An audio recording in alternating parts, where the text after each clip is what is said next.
This podcast is funded by Ted Dintersmith, the executive producer of the acclaimed film Most Likely to Succeed, and the author of the best-selling book What School Could Be. Mentoring has played a huge part in my development. And once I started to recognize that my perspective or focus was shifting, I wanted to align myself with those who were already 5-10 years ahead of me, right? I've often heard that quote or phrase, like, if you're the smartest person in the room, you're in the wrong room. So I started looking for the rooms where I wanted to be with the people of where I knew I probably should be, but wasn't there yet. But they would help me to get there faster.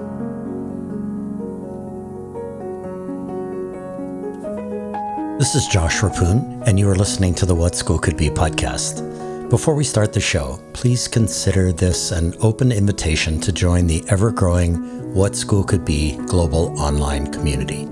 Simply install the What School Could Be app on your smart device or go to community.whatschoolcouldbe.org. Today, my guest is Denise Karratti. Over the past 15 years, Denise taught or has been an academic coach at every level of the K-12 system of education in Hawaii. She also taught in Japan. Currently, Denise is a vice principal in training at Waimea High School on Kauai. Denise is a Hawaii State Teacher Fellow and a National Board Certified Teacher. She has a bachelor's degree from Oregon State, a master's in teaching from the University of Hawaii at Manoa, and a master's in business administration from the University of Phoenix. Mahina Angwai, Denise's principal at Waimea High School, writes, quote, "Without sounding like a cliche, having Denise as our VP trainee this year has pushed me to rethink almost every aspect of operations and future planning for Waimea High School.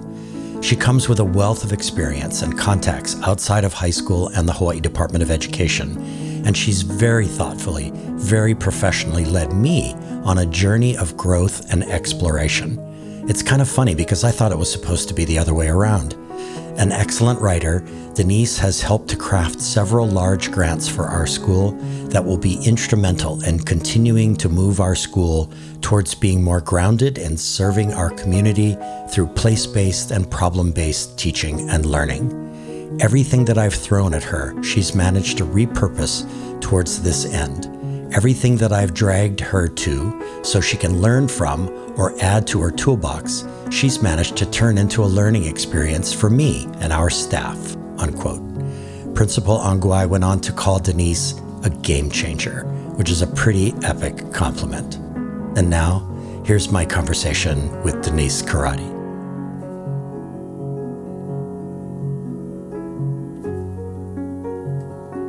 Denise, welcome to the What School Could Be podcast. Thank you so much for inviting me to this today, Josh. I'm excited. Good. So, Denise, I watched a presentation you gave to fellow educators during the pandemic lockdown, which was called a peer-to-peer power session. And at one point, you asked the more than 60 participants to type in the virtual chat their, quote, weather systems for that day. So let's start this conversation by asking you, Denise, what's your weather system for today? I love the weather because it can change at any moment. It can. But at this very moment, I would have to say that my weather is actually very much like the weather I see out my window. It's a little overcast. And while most people might associate that in a negative way, I actually really like it. It means I'm a little calmer and a little slower moving, and definitely wanting to go more inward for some reflection. So we'll go with that. Okay. And so what was the highlight of what must have been a pretty full day at Waimea High School today? Well, as a very new school leader, and technically I'm still in my internship year, I have learned that there is no such thing as a dull day. I mean, everything, right? From trying to work with partners and getting some funding into our school to working with our teachers and planning we're going to try to roll out for next year. I mean, there's so much. And of course, the best part, which is yard duty at lunch, so I can hang out with our really awesome high school students. Yeah, I can imagine that that's a highlight every day, right? Yes. We have to remember why we're in it. Why we're in it. We're in it for the kids. That's what we're in it for. Yes. Yeah. So Denise, hula is an ancient form of Hawaiian dance, as you know, and you wrote to me that it has been and continues to be a, quote, tremendous teacher for you. I found your choice of words fascinating. Most folks, I suspect, understand what's involved in teaching dance of various sorts. But what does it mean to be taught by a dance? In this case, hula. Like, how does hula teach you? And what does it teach you? And is hula unique, possibly, in the way that it teaches as one learns to do it? Or is that kind of a universal idea? Wow, that's such a deep question. Yes. Hula is such a teacher, right? I mean, I have been doing it from when I was young, like many folks in Hawaii, and it has taught me about discipline. It has taught me about commitment. It has taught me about the importance of being connected, not only with what you're dancing and for who you're dancing, but even with who you are dancing with. So, I mean, there's so many levels about all of the things that hula teaches us. And yet I can't say, I mean, there are definitely parts that are unique to hula. And there are also, as you mentioned, parts that in learning any type of craft that would be universal. You can learn about discipline through sports. You can learn about commitment and perseverance through other hobbies, if you want to call it that. But hula is definitely just something so special in my heart. It really has created a lot of who I am and how I carry myself today. And I'm very grateful for that. You know, I've had many conversations with guests on this podcast where we've talked about public exhibitions of learning. And one of the themes that comes out of those conversations is that what's most important for kids is that they have an audience, and that the audience's reaction to the work that they're doing in many ways is the most validating kind of assessment. And I suspect that's true for hula and you as well, right? I mean, you can perform by yourself. And I'm sure when you're halau, your group that you train with, you know, doesn't have an audience right there in front of you. But when the moment comes, when you do have a chance to perform, I wonder what's going through your mind or what you're feeling, your mind and your heart, in terms of the audience reaction to all of the work that you've done to bring your hula to that particular point.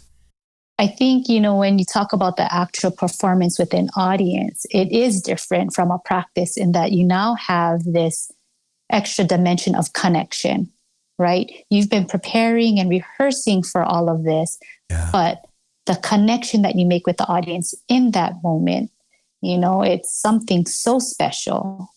Never, ever is one single performance, even if it's the exact same dance, you can never have that exact moment again.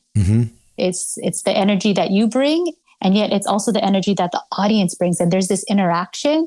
It's actually a dance as well between the audience as well as the performers, which is really neat because, like you said, when it comes to education, that is also something that becomes in addition to. It's one thing to have a test or an exam and you can demonstrate your learning, but when you have an audience who can interact with you, it takes everything to another level, a new height. And so speaking of public exhibitions, you began your teaching career using what we might call a, quote, traditional pedagogy. Those are your words.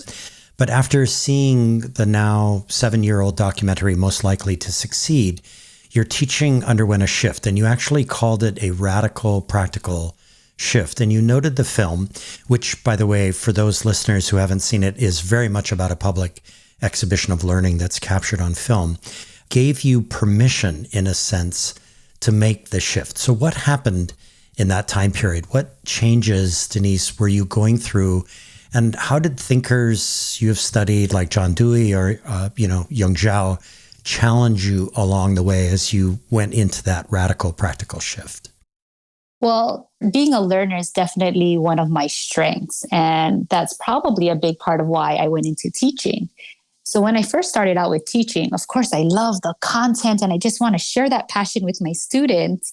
And so, like you said, very traditional in the beginning, very like, this is what we need to learn by this time. And I'm such a great planner too, right? In that way, like by this day, we're going to have this accomplished and then we'll have all this. I got our weekly plan. I got our monthly plan. I'm good for the whole year. Mm-hmm. But, as we go through it all, we realize, oh dear, learning doesn't happen nice and neatly in these little boxes. It's messy, it's chaotic at times, and yet that's part of the beauty of it. And I mean, I really laugh when I think about who I was even 10 years ago. I was very much more of a content lover. Mm. And what I found was it was a lot harder to get that content to the students that I cared about. What happened was when I wasn't, actually my first year in teaching, if I can go backwards, right? Mm-hmm. I didn't quite know my content as well, but I got to know my students really well. And the things that we were able to accomplish in my first year of teaching was quite remarkable. And as the years kind of went on, I got better at my content. And then I noticed that my relationships weren't as strong. Mm. And so I think it's very interesting when I look back at that to see like in which classes or which years did I have really strong relationships with kids and where was my content focus at that time, and just kind of putting all of those pieces into perspective. And now fast forward to a little closer to where we are today, I have been asked to give some presentations on social emotional learning. And I think, really? Me, of all people, Miss Content Lover, you want me to talk about relationships? Mm-hmm. And yet, how can you teach without them? I feel like I'm a convert in that way. Mm-hmm. And sometimes converts are the best advocates because we can share the journey that we've been through, that, you may be where I was 8-10 years ago. And that's okay, because I'm here to show you that change is possible and evolution is too. And come join us. Like, let's jump on the relationship train. Yeah. Your story is so similar to mine. When I entered teaching back in the early 90s, I too was that content person. Although strangely, Denise, I never felt like I could master the content myself. I taught history, but I had imposter syndrome, thinking that there were these other teachers who had almost memorized all of history, and I couldn't even come close to that. And so I, like you, planned my teaching days to the minute in the beginning. And oh my God, my poor kids, those poor students who were subjected to the march of time of Josh Rapoon's time, minute to minute. But now when I look back, I saw Most Likely to Succeed 7 years ago, and I realized that the film validated a shift that I went through, like you, in which I started to care a lot more about the relationships than I did actually about, opening the tops of the kids' heads and pouring the content inside. So it sounds like you've been on a similar journey in that respect. Yes, I think that idea of, hey, I have all of this for you to learn is just a huge misconception, because really there's so much that they have to offer. And I've really been inspired by, I'm sure by like many others, Auntie Puanani Burgess's talk about gifts. And that really, really resonates with me.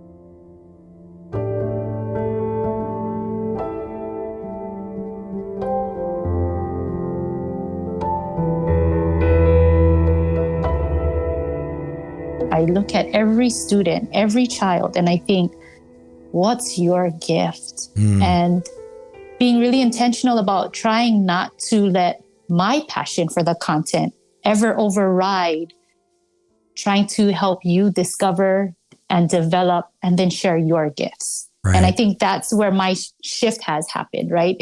Like not so much a cup filler, right? Like how you mentioned earlier, but thinking more about, hey, look, we each have these divine gifts. Now, how can we help each other discover them, develop them, and then share them? Because that's what we each have to offer. Right. And, I mentioned John Dewey and Young Zhao. because you had mentioned them when you were, giving me some information prior to this interview. And one of the things that really struck me about young Zhao was that he's radical in the sense that he does not want us to look at kids as deficits to be fixed. He wants them to be considered as gifts that and bundles of purpose and of passion and of interest and inquiry and wonder in the world. And I wonder that you, as you went through your graduate work, that you began to read people who were validating a natural shift that was already underway in you. Is that what happened? Mentoring has played a huge part in my development. And once I started to recognize that my perspective or focus was shifting, I wanted to align myself with those who were already 5-10 years ahead of me, right? I've often heard that quote or phrase, like, if you're the smartest person in the room, you're in the wrong room. Yeah. So I started looking for the rooms where I wanted to be with the people of where I knew I probably should be, but wasn't there yet. But they would help me to get there faster. Wow, I love that idea that you seek out people who are a few years ahead of you and go see what they're thinking and what they're doing, right? What they're practicing. Yeah, that's an awesome idea. So, Denise, I spent some time surfing your Twitter feed. And my goodness gracious, what really, really jumped out as I went months and even years back in your feed was your relentless positivity, your relentless sense of the value of celebration, of the value of lifting others up. And I also found in your Twitter feed your wonderful sense of humor and wit. So what accounts for your seemingly optimistic view of the world and your fellow humans, including your students? Like, what is the story of how Denise became Denise? And I know that's a big question, and maybe a whole podcast could be around that. But what's the short version of that? Wow. I feel that, being positive and looking for those opportunities, looking for those celebrations is what helps keep us afloat, especially in those really difficult and trying times. And because of that, humor, which I think my dad would love to take credit for it, but I'm not really sure if that's an appropriate, designation. But yeah, humor is a great way to just soften things, right? Like in an intense day, if you can make somebody chuckle or even smile, I feel like that's great. Right? Like I'm thinking about my Twitter feed now. I'm like, what did I put there? And I think I remember my profile. I said something about at one time, like I was a magician and a firefighter, AKA I'm a teacher or I'm an admin, because those are all the things that we do, but why not have fun doing it? Right? I think when we think about perspective, we can look at something and look for all of the things that are wrong with it. Or we could look at something and say, well, those are all of the entry points of opportunity for us to do something. And what will we do? And that's really, I guess it's what keeps me going. I think when you look at your Twitter feed, though, Denise, one of the things that really jumps out is that you're very specific in the way that you uplift other people. And I think what strikes me about that is that, in the Hawaiian tradition, there's a word kilo, which references being very aware of what's happening around you. There's a great piece that was published recently by Jonathan Medeiros, who's also on Kauai, about kilo, a beautiful essay that he wrote about that. And I think what I picked up out of your feed is that you really are paying attention to what's going on around you with your fellow educators, with their practice, the programs, the projects that they're working on. And you seem very deliberate about uplifting the work that they're doing. And I guess there's not really a question in there. I think it's just remarkable to me that you do that, and you seem to do it very naturally. And again, this is probably going to sound a little corny, but someone, I believe it was in our Hawaii National Board Collective, had brought up another quote or saying, and they said, why be a star when you can be a constellation? And I love the imagery of that, right? Like, we have amazing things happening in Hawaii's public education. Yeah. And that's not to say that we don't have areas of improvement, but we do have wonderful things. And how much more powerful is it to bring those things together and to uplift all of those things to create even more momentum to continue moving forward. Yeah. I think that we would all be much better off if we could run off of the positives instead of the things that might weigh us down. Yeah. Yeah. Amen to that. So Denise, in an opinion piece you wrote titled "Non-Hawaiians Can Help Make Hawaiian Culture the Norm," published in Honolulu's only daily newspaper, you wrote the following, and I quote, "What is my role as a non-Hawaiian in Hawaii? As a public school educator who taught Hawaiian history for a decade, I grappled with imposter syndrome, this internal dissonance magnified when I became a mother of 3 part Hawaiian keiki, or children," unquote. You and I share this imposter syndrome because I too taught Hawaiian studies and history and felt that dissonance that you speak of. And I wonder if you can speak to all of our listeners outside of Hawaii and share some ideas about how they can connect with host cultures, indigenous cultures that exist in every corner of America and the world. Like, what are those steps an educator might take to authenticate their teaching of a subject grounded in a place and culture that is not necessarily theirs, or that they didn't or aren't originally from, if you will? Yeah, writing that piece was definitely a journey. And I'm so grateful for it because it really did move me from a place of great insecurity to a place where I was able to accept responsibility for what it is that I can and maybe should be doing.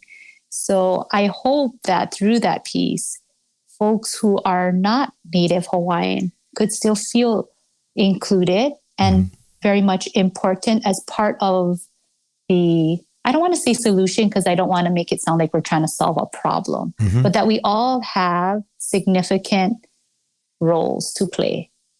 And so for me, I think the dissonance per se could be alleviated if we stop thinking about that there's a right and a wrong, or that there is experts and really just understanding that we are all learners. I mean, there are experts.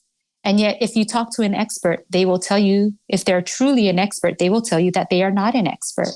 They will say that they are a learner and that they have much more to learn. And if we all were to take on that mindset of being learners, professional learners, can that be a job description?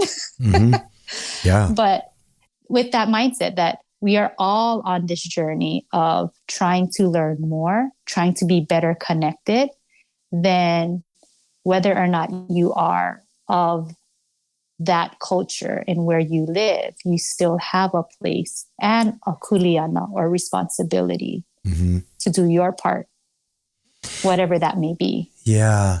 I think that's what happened with me as well. I think, it seemed very disrespectful to me that I would ever consider myself an expert in Hawaiian culture or even in Hawaiian history. And so, although I was the one designated to teach it, I think the role that I picked, which you were just talking about, was as the sort of guide on the side, or the coach or the mentor who would help my students walk down that pathway of inquiry and wonder about Hawaiian history and Hawaiian culture themselves, right? I was just along the journey with them. And what they picked up from me, I think, was that I was as much a learner as they were. And that kind of validated the fact that we were on this journey together. I think, does that sound similar to what you experienced and what the point of this piece was that you wrote? Yeah, I feel if we all approach it, that we are all learners, right? Like you said, then there's no hierarchy in that sense, or having to need to feel that you are an imposter because you're not trying to be more than you are. Yeah. What we are learners. And that's a great place to be. Yeah. That's awesome. So, hey, everyone, stay with us. We'll be back with more questions for Denise Karratti. Hey there. Are you interested in hearing weekly conversations with authors, leaders, and practitioners at the forefront of learning and education innovation? Then you'll love the Getting Smart podcast. This podcast amplifies the incredible work being done by some of the most innovative minds in education. Learn new leadership styles, new technologies, new frameworks and mindsets, and get the fuel you need to stay motivated and curious. Together, we can empower all learners to thrive. It's available at gettingsmart.com or wherever you listen to podcasts. Hi, friends. This is Toy Hirschman from EntreEd. It is my great honor to uplift this excellent podcast, What School Could Be. As always, we are super excited to support innovation in education. We've been lucky enough to feature some of the incredible What School Could Be educators on our podcast. If you are looking to be inspired by entrepreneurs and entrepreneurial educators and other great minds from across the world, check out the EntreEd Talk podcast, and please like and subscribe and leave a review. Thanks for tuning in. Hey everyone, we are back with Denise Karratti, a vice principal in training at Waimea High School on the island of Kauai. So Denise, in this next section, before our second break, I want to focus on some big picture issues and questions and ideas. This is like the 10,000 foot looking down stuff, okay? So I was talking with one of your former colleagues at Chiefus Kamakahele Middle School, Kevin Matsunaga. He was a guest on this show back in 2021. And he called you a, quote, forward thinker, able to see the bigger picture, end quote, which I loved. So I want to ask you a high altitude question. So many folks are now talking about, quote, capacity, as in building the capacity of teachers. But capacity for what? Maybe it's the capacity for building more student-driven learning or more deeper learning assessments or more real-world challenges or more caring and connected communities. So I think we are still in the early stages of a teacher capacity movement, if you will. What are your thoughts, Denise, on how we fuel this movement, give it life, or bring more teachers into the center where the action of capacity building is happening? Well, first off, Mr. Matsunaga is definitely one of my idols. He's amazing. So anything, you're right, anything coming from him is just a compliment in general.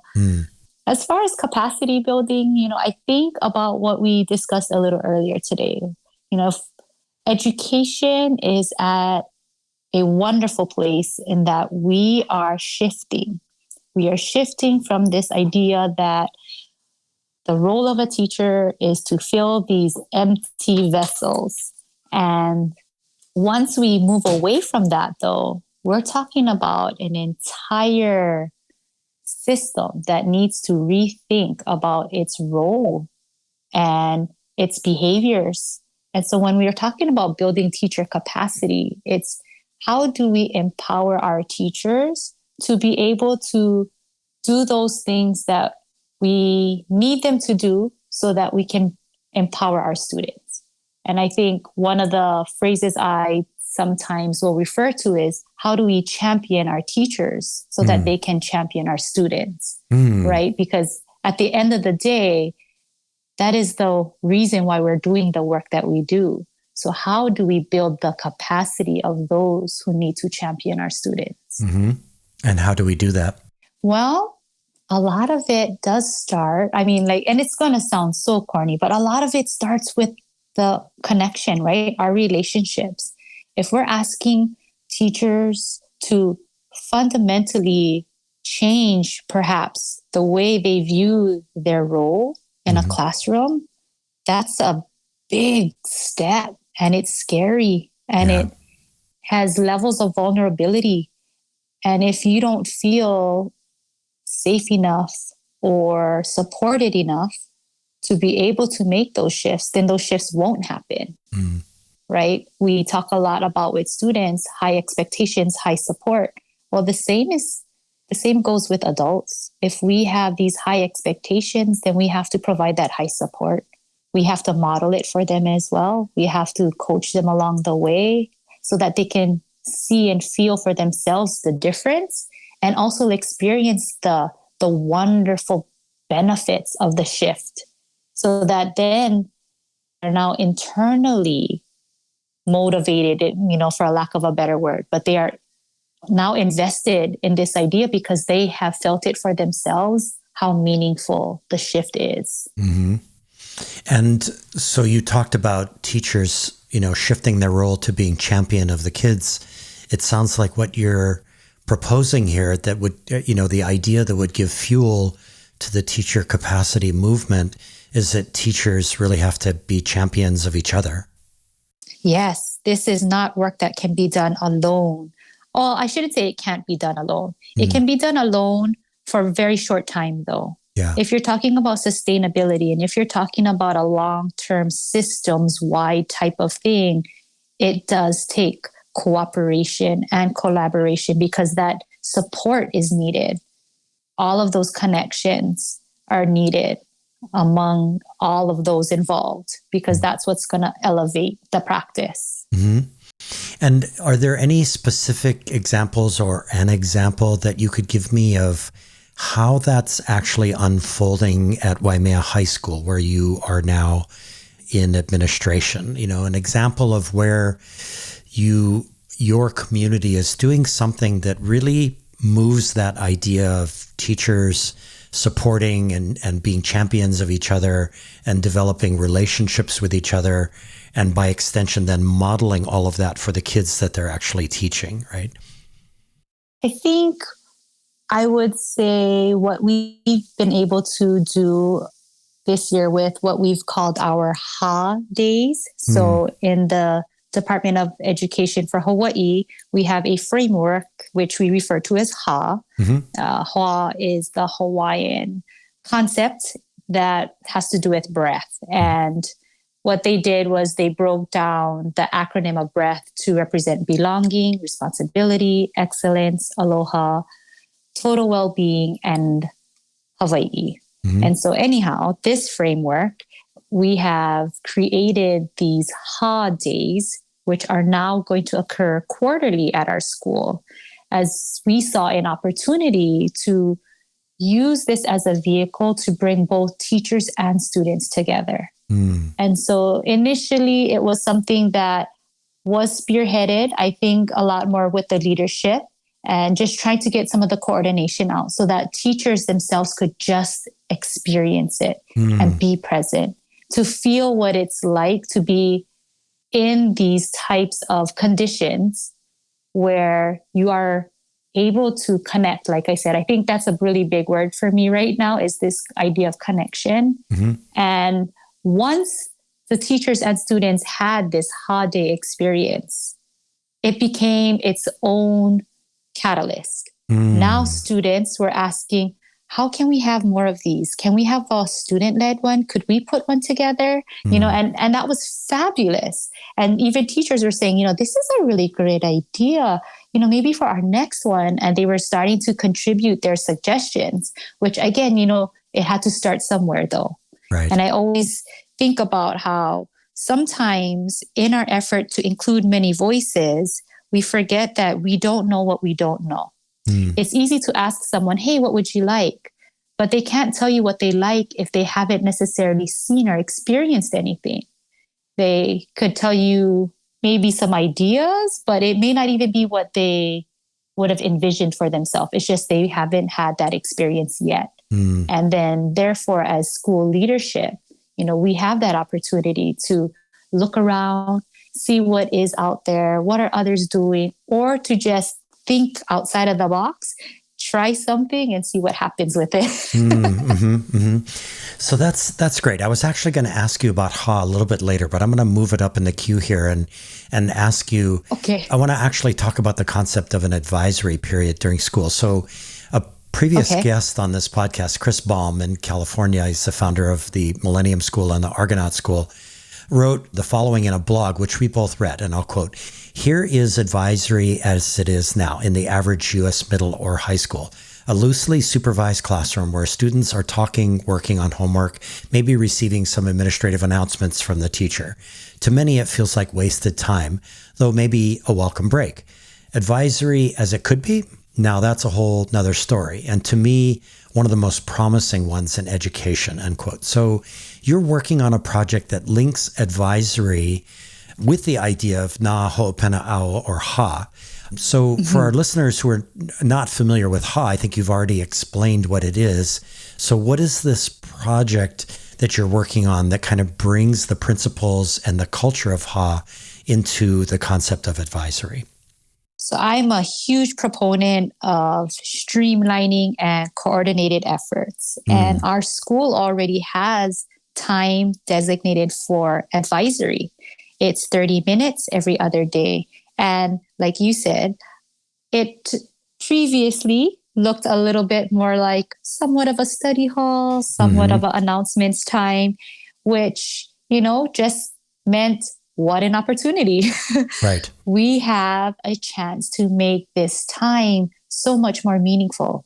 And I think even with the superintendent's push for more social emotional learning, which I would rather refer to it as social emotional living, maybe we can start getting that trend out there. Yeah, I like SEL, social emotional living. I like it. Yeah, we can use that time more purposefully, where we can create those connections that students need. They need connections with their peers. They do need connections with their advisory teacher, who could be a mentor. We need them to start connecting to themselves as well. What is it that I want to do? What do I see as my purpose? What are some things that I'd like to learn? And so advisory is this really robust space, or it could be, and I think the framework of HA is such a natural fit.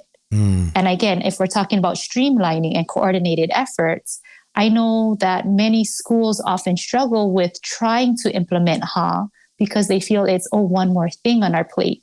But if you looked at it really closely and you really understand the foundations of it all, it's just doing what we are doing currently better with greater intention.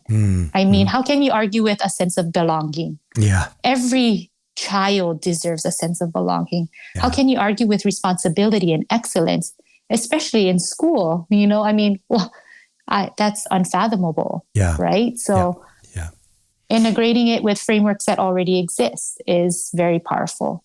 So that's really cool, because I've already shared what you're working on with Chris Baum, who I mentioned, wrote that blog. And he, I'll just let our listeners into the inner circle here. He really wants to talk to you. I am so excited. I love partnerships. Yeah. And I think what he's doing is very, very much groundbreaking, and your work is groundbreaking as well. And I think back, Denise, to my time in school, and that advisory really didn't mean anything. It was just a point to check in or to get something done that might have been due for the next class after advisory. So this is really exciting that you're working on this. And so kind of along the same lines, in advance of this interview, I asked you to provide me with something that would explain your philosophy of education. And you wrote an astonishing response that is 638 words long. And in the very middle of that response, which makes a clear case for the purpose of our public schools, you asked a question that stopped me in my tracks. And you asked, why are we preparing students to become future leaders when they can be leaders today? And so I want to ask, from what special place did that question come from? And what is the point that you were trying to make by asking that question? What's the message that comes from that question?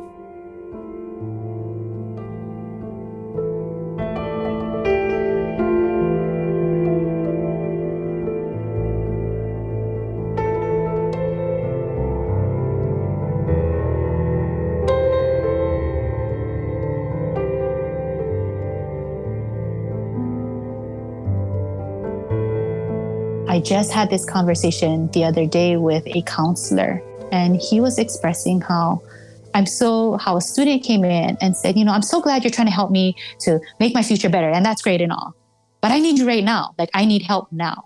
And I think that feeling, that tone is where that question comes from. I'm glad education should help prepare students for the future, but we cannot at the same time forget that they also need us now.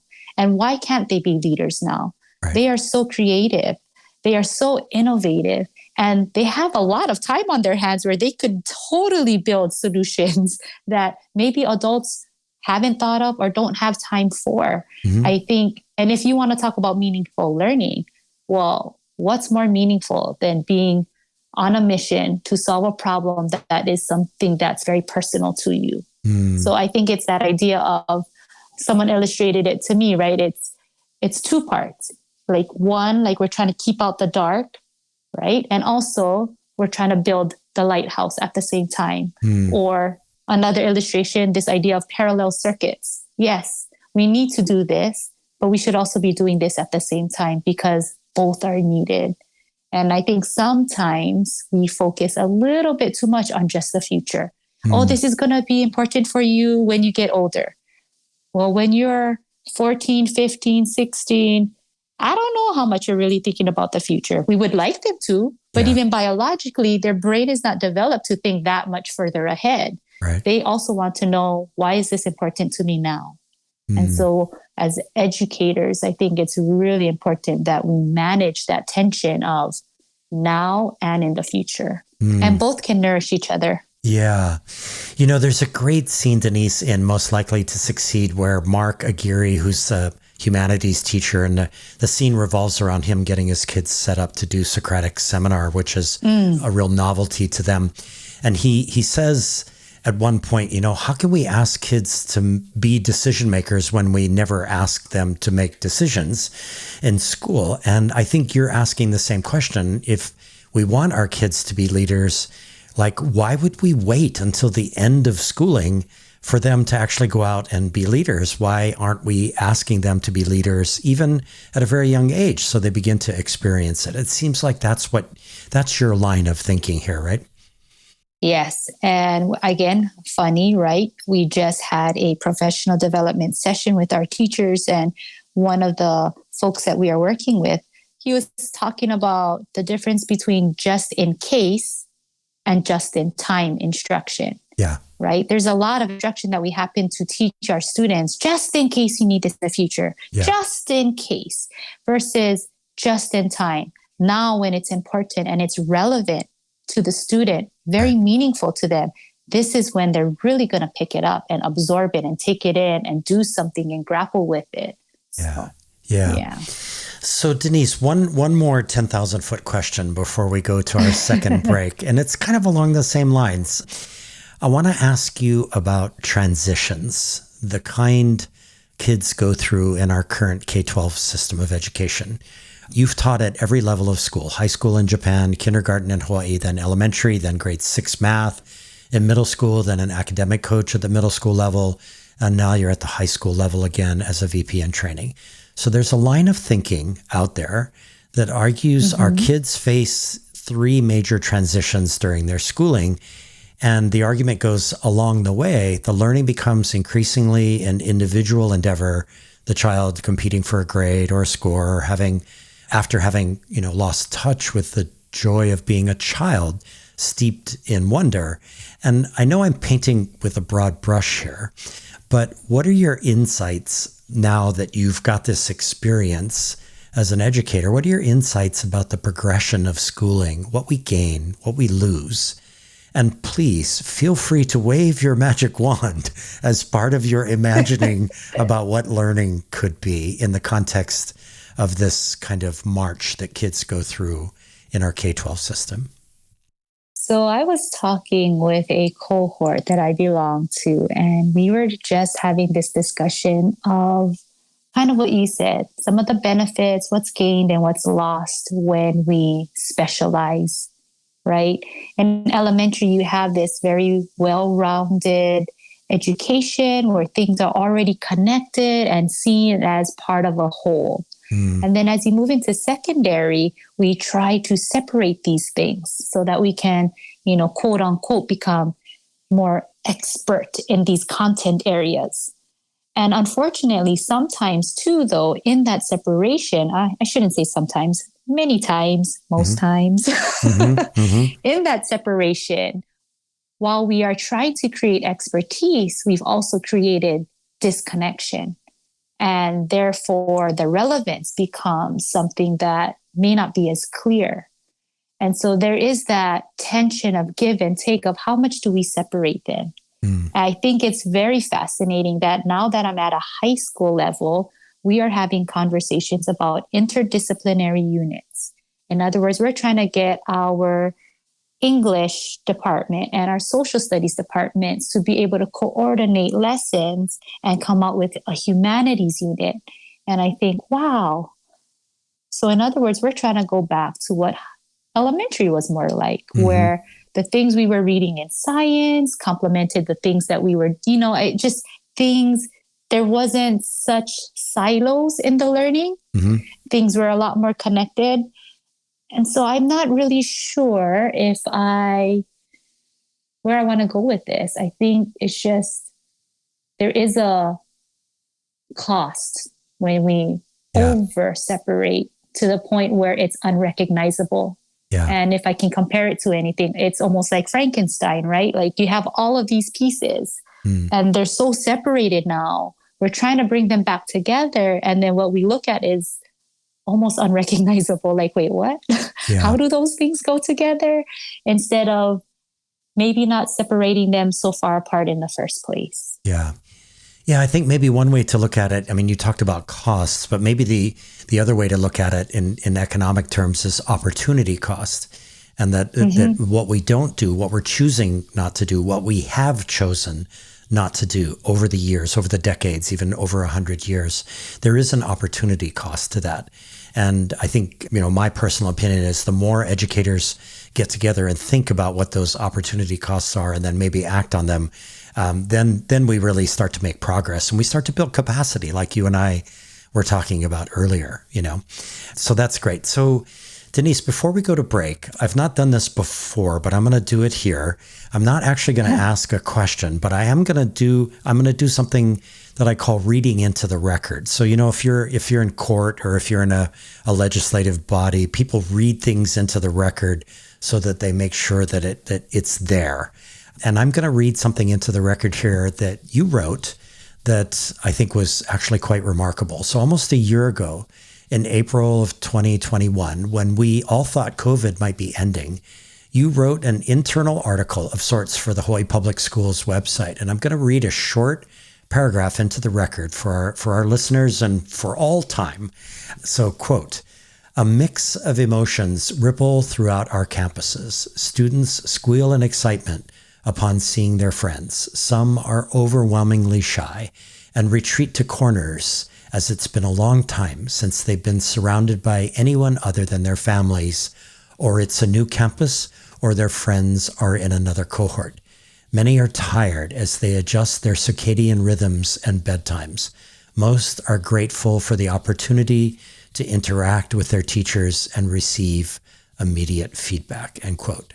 And I just wanted to read that into the record, Denise, because I think that that's one of the most beautiful arrangement of words to express a complex thought about what returning to school is all about. And I thank you for writing about it. And I wish we had a whole podcast that we could devote to talking about it, but we don't. And so I appreciate that. And with that, I will say, hey, everyone, stay with us.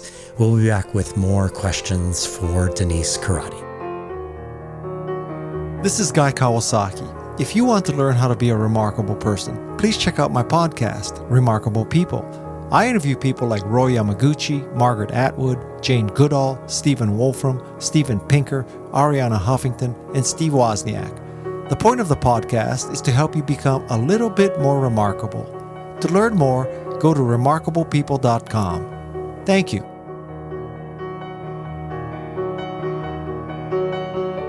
Aloha, my name is Aaron Shorn, a previous guest on this very podcast.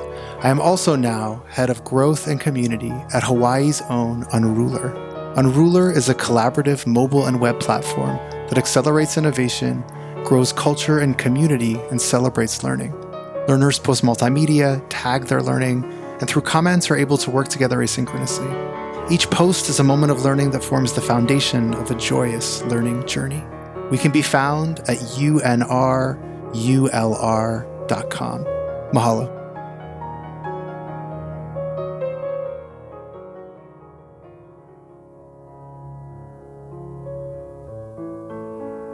As a What School Could Be podcast listener, I know you're curious about what's happening in Hawaii's schools. This is Christy Oda, and together with National Board Certified Teachers, we launched Educator's Edge, a new podcast that gathers innovative educators with diverse perspectives to collaborate around a topic of their choice. There's something so special about hearing teachers talk story about the work they do to transform education for Hawaii's young learners. I invite you to listen on Apple, Spotify, Google, or Anchor, or go to bit.ly/educatorsedge to subscribe. Aloha and mahalo.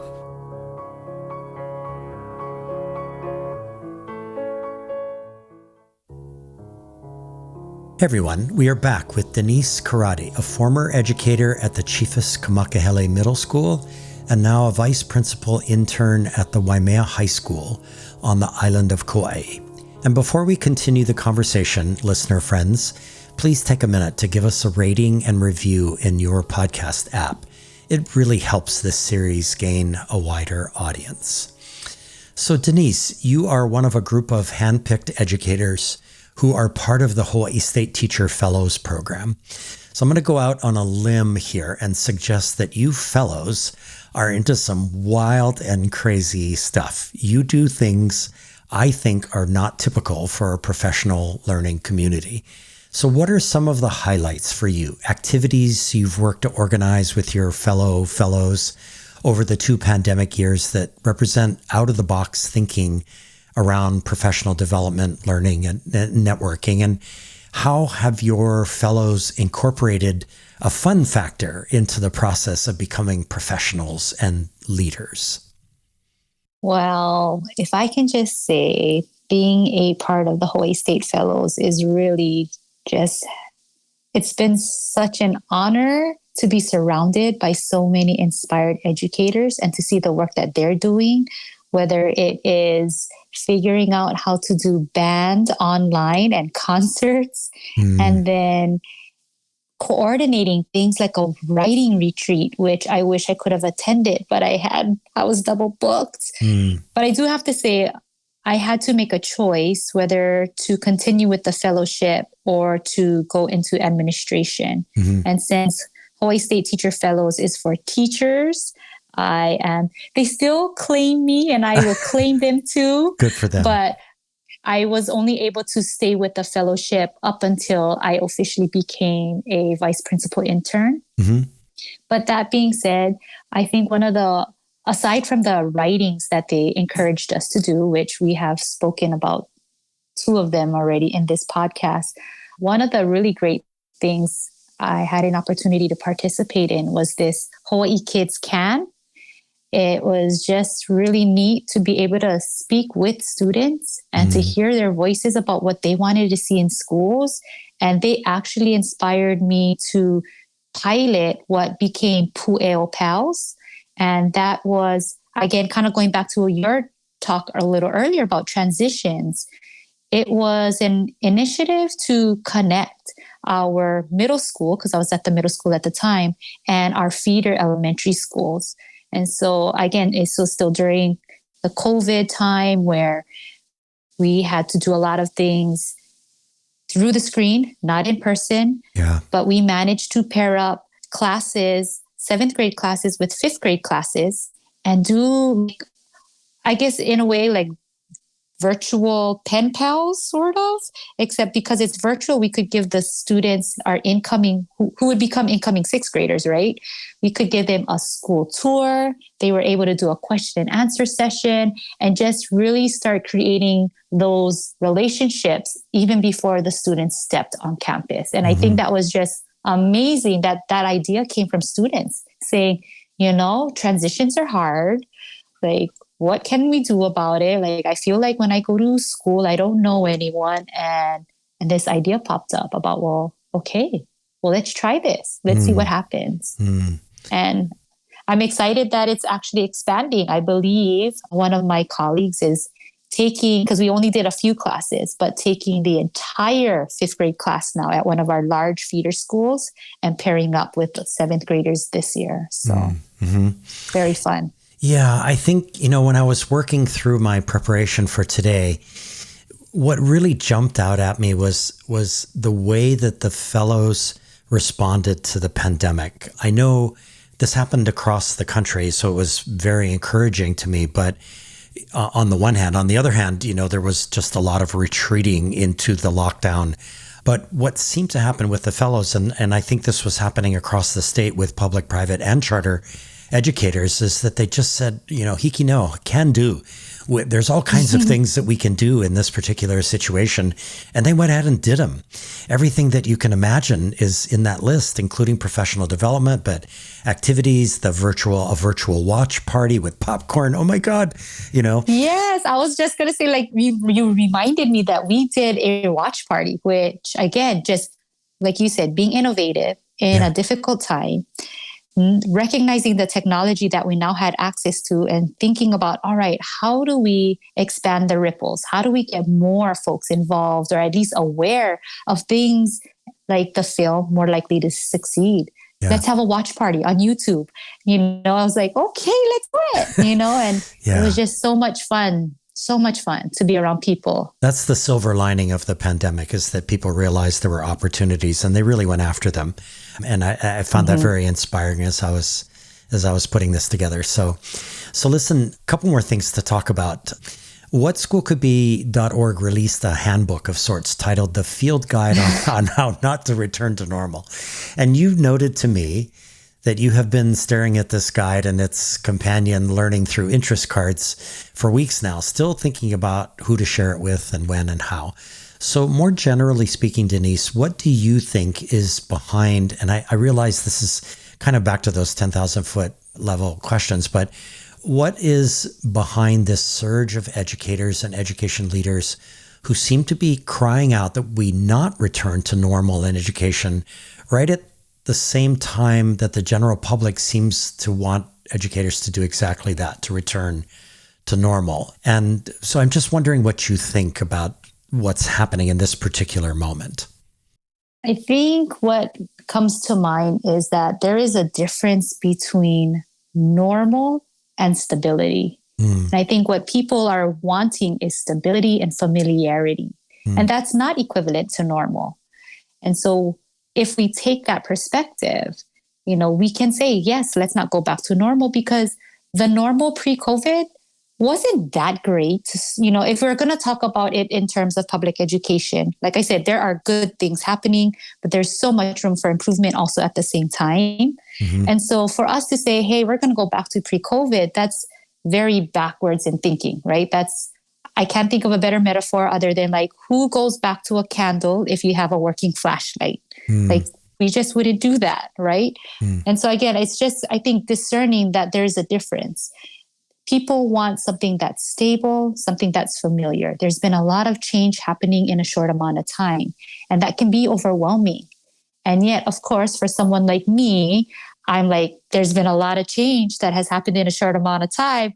Wow, look at all of the wonderful things that have been accomplished. Yeah. And so I think thinking of that, as we move forward, yes, there's going to be some stabilizing needs out there. I think families just want to feel comfortable knowing that there's something that they can rely on. And that's an opportunity for public education to think about, well, what is this new comfort going to look like? Because comfort doesn't necessarily have to be settling for something that is mediocre. Yeah. We can have our new normal be something that is about excellence, something that is about high expectations, high support.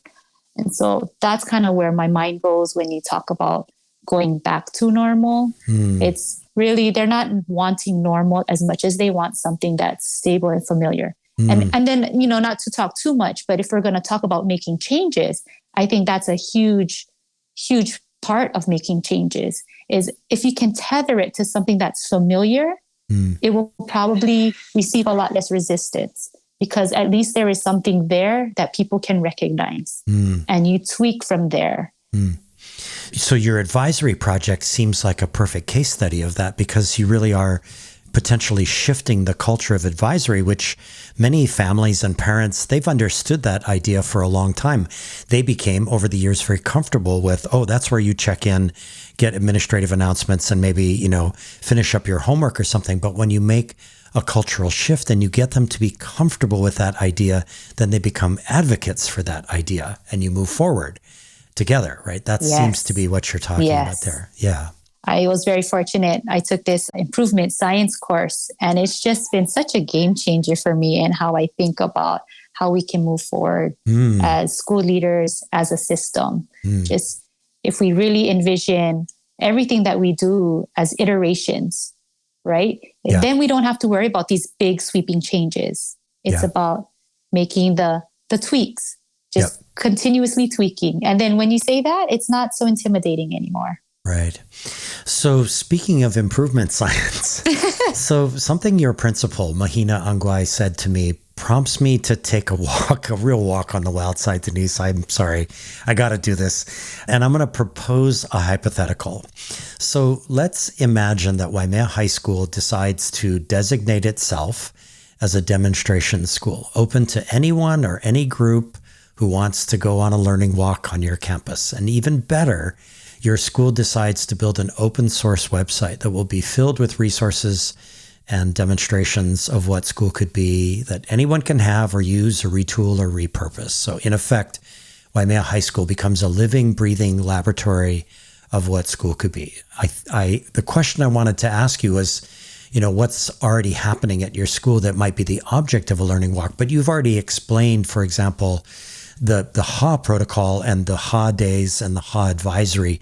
That's a terrific example of how you could become a demonstration school. So I wonder if there's anything else, and I'll prompt you, but you don't have to take this example. I remember reading on your school's website about the Waimea River Project, which really, piqued my interest, but it could be that, or it could be something else that kind of indicates that the hypothetical is actually becoming a reality, that Waimea High School could be that demonstration school, that place that people come to do learning walks to find out what school could be.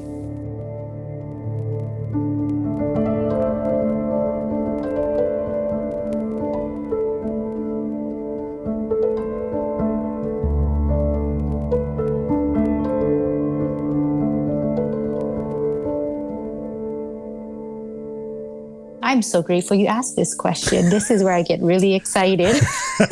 So I'm like, which one am I going to talk about?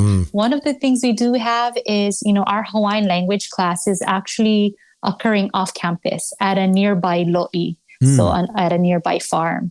And that has been really great because I think it's helped shift both students and teachers' mindsets about where learning occurs. It doesn't have to occur in four walls. It can be in a place-based area. And how much more languaging are our students learning when they are surrounded in that type of environment under a hale built by some students? Not all of those students were involved, but some of our students, right? And again, you see the kalo, you see the things that we are talking about. When they talk about the wind, you feel it. When you talk about the sun, you're in it, right? So I think that's one of our really cool little pilots that we hope to expand. Another one for us would be our partnership with Iwi Kua. He is an expert in aquaculture, and he also has a farm where he does microgreens. So he has this expertise that he brings to the school. And we as a school help provide space and also students who would like to learn from him.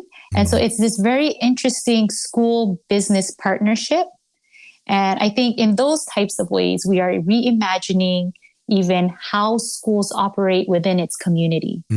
Because one of, I think, the passions that both my principal and I have is how do we create a high school that really is a critical component in creating a regenerative economic system. Wow. And because, yes, really, we talk about the future and what we want education to do and help students become.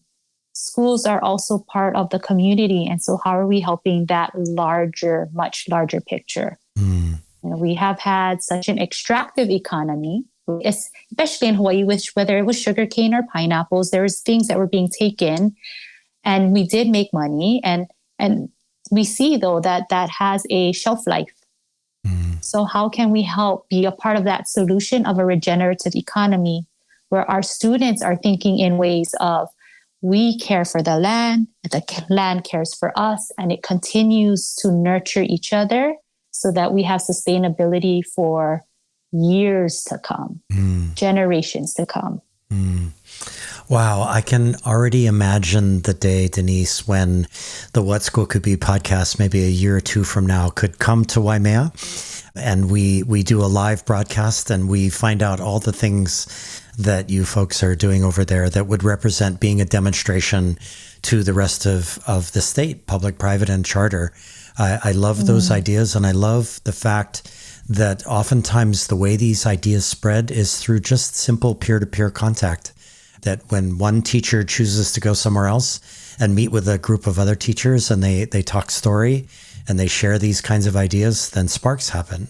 And people act on those sparks and they start thinking about, well, what could I do where I am, right?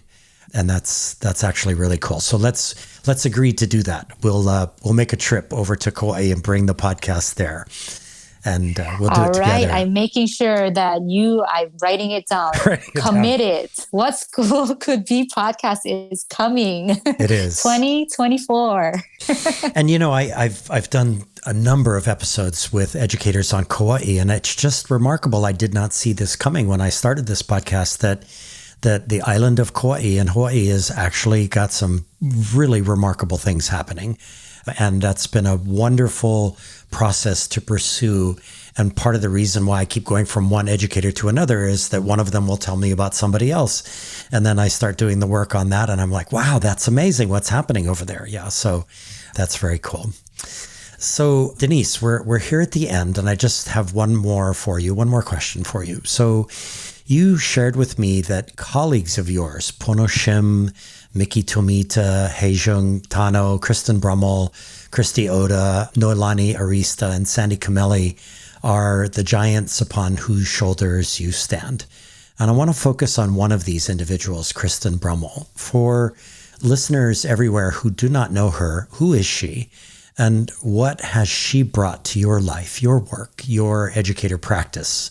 What is it that Kristen Brummel does and has done that moves you forward each day?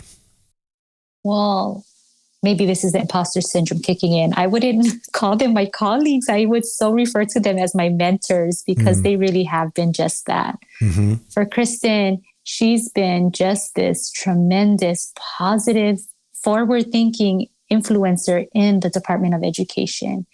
I met her through the Hawaii State Teacher Fellows. She was, I guess, we could say like the main facilitator and organizer for that. Mm-hmm. And so she's the one that really thinks up of all of these great ways of helping teacher leaders really bring up their ideas and then put them into action. Mm. She's just so tremendous in her vision and what she's able to accomplish. I'm like having a hard time talk about her because she really has been able to do some tremendous, tremendous work. It was her idea when it came to the peer-to-peer webinars sessions that you spoke about earlier. Mm-hmm. Yeah. I mean, she saw an opportunity where, teachers talk about it all the time. Oh, why do we pay thousands of dollars to bring in these consultants? We have such expertise here. Kristen made it happen. She created an avenue so that teacher voices could be heard and shared widely. And I just think that's tremendous because there was nothing like that here at the time. She made it happen. And she does it so gracefully. She just brings together all these wonderful resources. So, yeah, that's great. I'm going to add to your shout out with my own. One of the links that you provided me, which I referenced very early in this conversation, was that one of those peer-to-peer power sessions that you did. And when I went to that link, I'm not joking. It's not hyperbole, Denise. I was astonished. That webpage seemed to go on for miles. And it was one link after another of these power sessions. And I knew that Kristen had organized this, and yet her name is nowhere on that page. She didn't put herself there as the organizer or didn't need to take any credit for it. But it's just a tremendous testament to, again, that hikino, that can-do idea, that we can actually be much better as educators as a result of the pandemic, that we're going to seize that opportunity. And so I've loved working with her, and I just think that she's such a selfless and graceful person. And I'm glad that we had a chance to give her that shout out here on this podcast today. So well deserved. Well deserved for sure. Yeah. So Denise, thank you for this time today. You have inspired me and put even more fuel in my tank today as I search out and give voice to all the educators out there working so hard on reimagining learning. So thank you again, and I hope you and your lovely family stay safe and in good health. And I hope you have a great rest of your year at Waimea High School as a VP in training. Thank you so much for this opportunity. It really was a wonderful conversation. And I always say I feel like I take away more than I ever give. So thank you so much. Awesome. We'll see you soon. All right. My editor, creative consultant, and sound engineer is the talented Evan Kurahara. Our theme music comes from the vast catalog of music created by my friend of 40 years, the remarkable pianist Michael Sloan. Producer of 12 albums with over 100 songs, Michael Sloan is featured in Apple Music, Spotify, and all the major music platforms. You can also find his work at his YouTube channel. Michael has listeners in over 100 countries and over 2,000 cities to date. Support these episodes with remarkable, innovative, and imaginative educators and education leaders by giving us your own rating and writing us a review at your favorite podcast store. This series is sponsored by education change agent Ted Dintersmith, executive producer of the acclaimed documentary film Most Likely to Succeed, and author of the best-selling book What School Could Be. Please join the What School Could Be global online community by going to community.whatschoolcouldbe.org or by downloading the What School Could Be app from your favorite app store. The What School Could Be podcast is brought to you by Josh Rapoon Productions. Send your feedback to josh@whatschoolcouldbe.org. Follow us on Twitter at WSCB Podcast or at Josh Rapoon. Friends, even as COVID infection numbers decline, stay safe and please get vaccinated. Most of all, bring kindness and compassion into the world. We need a surplus of both right now. Until the next episode, ahui ho and take care.